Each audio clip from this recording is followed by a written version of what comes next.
Assalamualaikum warahmatullahi wabarakatuh. Allahumma sholli ala Sayyidina Muhammad wa ala ali Sayyidina Muhammad.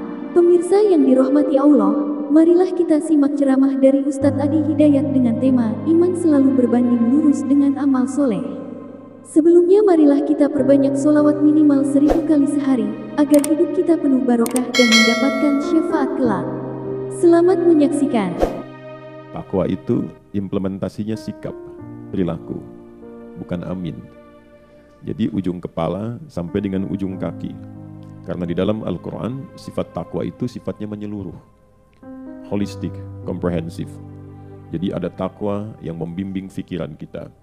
Ada takwa yang membimbing pandangan. Ada takwa yang membimbing pendengaran. Ada takwa yang membimbing lisan. Sampai dengan jalan. Takwa itu seringkali diawali dalam Al-Quran dengan paduan antara iman dan amal soleh. Jadi kalau kita bikin rumus A sama dengan B sama dengan C, berarti kan persamaannya A sama dengan C, B sama dengan C, B sama dengan A. Itu kan ya? Terbayang tidak? Halo? Kalau kita bikin rumus A sama dengan apa? B sama dengan C, ya. Jangan ngantuk. Allahu Akbar. Berarti A sama dengan B sama dengan C, persamaannya B sama dengan C kan?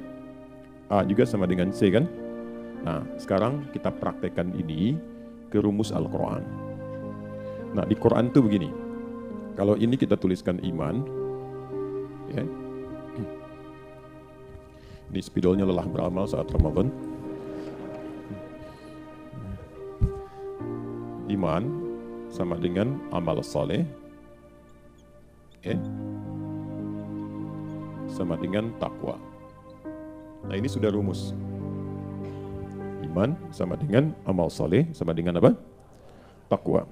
Dan ketiganya terikat, saling mengikat bersamaan. Karena itu, ini kita akan dapati sebagai rumusan pertama sebagai pembuka Al-Quran. Di Al-Baqarah misalnya, di ayat yang kedua, kan? Sampai dengan kelima, kita dapati Dzalikal kitabu la raiba fi hudal lil muttaqin. C-nya masuk tuh, orang-orang takwa. Siapa orang takwa itu? Alladzina yu'minuna bil ghaib, iman. C sama dengan A. Tapi nggak akan mungkin sempurna. Kalau takwa ada iman saja nggak mungkin itu. Harus ada apanya? Wa yuqimunas shalah wa mimma razaqnahum yunfiqun. Itu urutannya. Jadi pribadi yang ingin takwa saat bersamaan harus punya iman. Tak mungkin meningkatkan takwa tanpa iman. Jadi kalau ada orang beriman mengajak, mari kita meningkatkan takwa, itu berita bagus. Tandanya akan beriman. Ya. Kemudian iman saja tidak mungkin menyulam takwa tanpa adanya amal soleh. Jadi kalau ingin jadi takwa itu mesti punya amal soleh, mesti punya iman. Karena itulah konsep puasa. Ketika ditampilkan oleh Al-Quran berupa perintah, itu langsung menyatukan ketiganya. Disatukan dalam satu pendidikan dan dibuka dengan perintah yang menyatukan tiga unsur ini.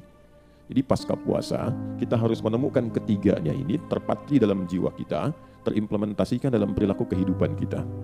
Saat ayat puasa diturunkan di bulan Sya'ban, di tahun kedua Hijrah, Allah berfirman, Ya ayyuhalladzina amanu, imannya dulu. Kutiba alaikumus siyam, amal soleh. Puasa kan amal soleh kan? Kama kutiba alal ladzina min qablikum, la'allakum tattaqun. Jadi, seseorang dikatakan berhasil melewati pendidikan Ramadan bila ada ikatan ketiga bagian ini yang menyulam pakaian yang ia kenakan pasca puasa. Itu yang disebut dengan pakaian takwa.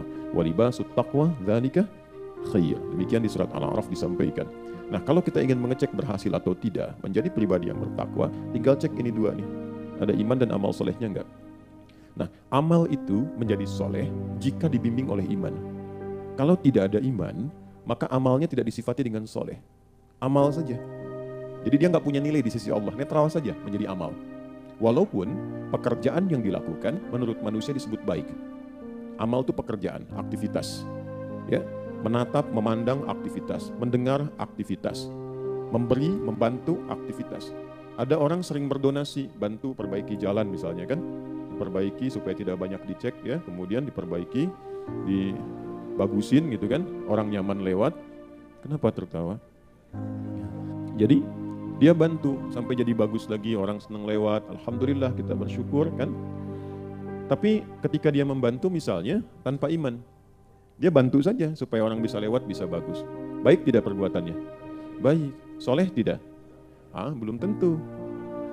Ketika tidak dilakukan dengan iman, dia menjadi perbuatan saja, tidak bernilai soleh. Soleh itu ketika perbuatan dimaksud didorong oleh imannya. Karena itu ketika Sayyidah Aisyah radhiyallahu taala anha berkonsultasi kepada suami beliau tercinta Rasulullah SAW, bahwa ada si fulan itu baik sekali, sering donasi, sering bantu, tapi belum beriman. Bagaimana status kebaikannya di sisi Allah? Maka turunlah Quran surah ke-25 Al-Furqan ayat 23. Ya, inilah keadilan Allah yang sangat luar biasa. Allah berfirman secara langsung, A'udzubillahi minasyaitonirrajim, Bismillahirrahmanirrahim. Wa qadimna ila ma 'amilu min 'amalin faj'alnahu haba'an manthura. Solehnya enggak ada. Silakan cari di situ, enggak ada kalimat solehnya. Ya, wa qadimna ila ma 'amilu min 'amal. Jika ada seorang hamba pun berbuat perbuatan yang baik selama dia hidup di dunia, tapi bukan karena imannya, yaitu netral saja, karena dorongan kehidupan duniawi. Dia bantu, dia donasi, dia tolong orang, tapi bukan karena dorongan imannya. Dengan keadilan Allah, Allah menyampaikan, maka aku akan segera balas perbuatan baiknya itu selama dia di dunia. Ya, adil tidak? Adil, karena dia berbuat di dunia, dibalasnya di dunia.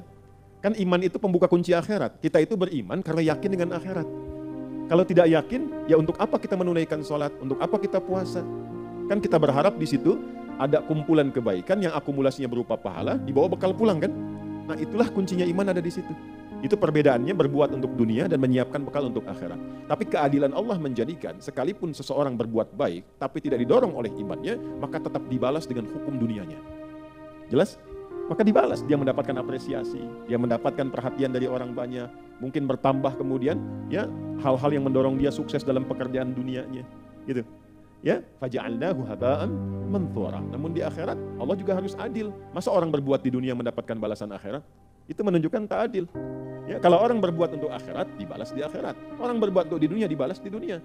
Kalau orang berbuat dunia dibalas di akhirat, rasanya tidak adil kan? Jelas ya? Balasan yang dimaksud balasan kebaikan-kebaikan yang sifatnya sesuai dengan hukum yang telah ditetapkan. Tadi saya katakan tidak cukup dengan amin, dengan iman.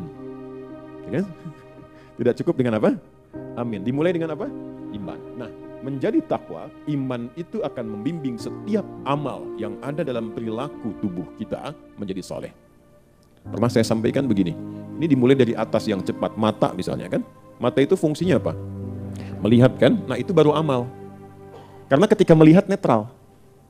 Kapan mata itu bisa beramal jadi soleh? Ketika mata dibimbing oleh iman. Karena itu ketika seseorang memiliki iman dan dilatih saat puasa supaya imannya itu terus menguat, maka secara otomatis iman itu akan membimbing pandangan dan memberikan kepada pandangan itu, kepada mata itu batas-batas yang harus dipandang dengan kriteria soleh. Makanya semakin meningkat imannya, semakin dia tahu mana yang harus dipandang.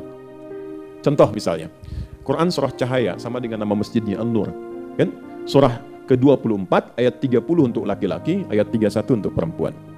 Qul lil mu'minina, imannya dulu.